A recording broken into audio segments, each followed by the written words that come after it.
আগুন ঢুকেছে রে। আর ভিতরে আগুন লাগছে, ভিতরে ঢুকছে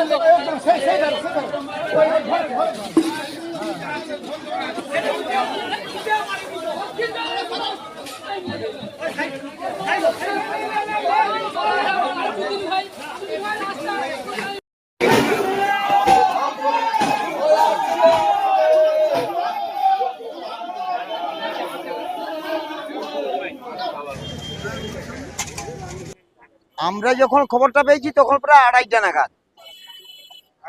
হ্যাঁ, তা খবর পেয়ে আমরা বাড়িতে কাছাকাছি না, আমরা দূর থেকে আসছি সাইকেল করে। তা সেই অবস্থায় এসে দেখি না হা করে জ্বলছে। তা এখানে প্রচুর লোকজন জমে গেছে। তা অনেকেই বালতি টালতি দিয়ে জল টল নিবাচ্ছে, আশেপাশে চাল টাল ভাঙছে, ওগুলো সমস্ত নিবারিবি করছে। তা আমরাও এসে আর কি করবো, হুতাশ হয়ে গেছে একবারে। কি করবো, সরবরাহ হয়ে এলো। কত টাকার মাল, এই সবে মাত্র ঘরটা করছিলাম, 1 মাস হয়নি এখনো। আমার একটা ছাতা সারানো দোকান ছিল।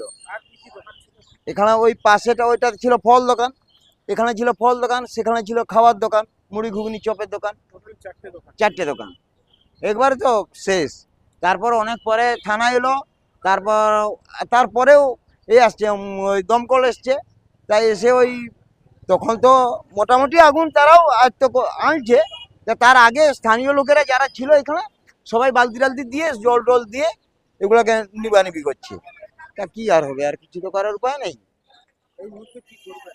কি করব? হ্যাঁ, প্রচুর টাকার মালপত্র ছিল, ওদেরও ফল দোকান, ওদেরও মাল ছিল।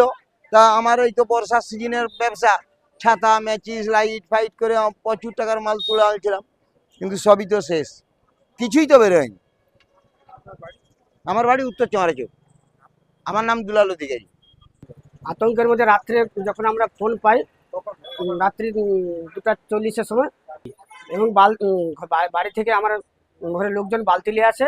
ওই পাশে যখন আগুনটা লেগে যাচ্ছে, এ পাশে যাতে না আগুনটা আসে, 2-3জনকে উপরে উঠিয়ে আমরা 30-40 জন প্রায় বালতিতে করে জল বয়ে আনছি। এবং তারপরে আগুনটা নেমে যাওয়ার পরে লাস্টে 3-4টার দিকে দমকল এলো। এটা আগুন নেমে যাওয়ার পরে,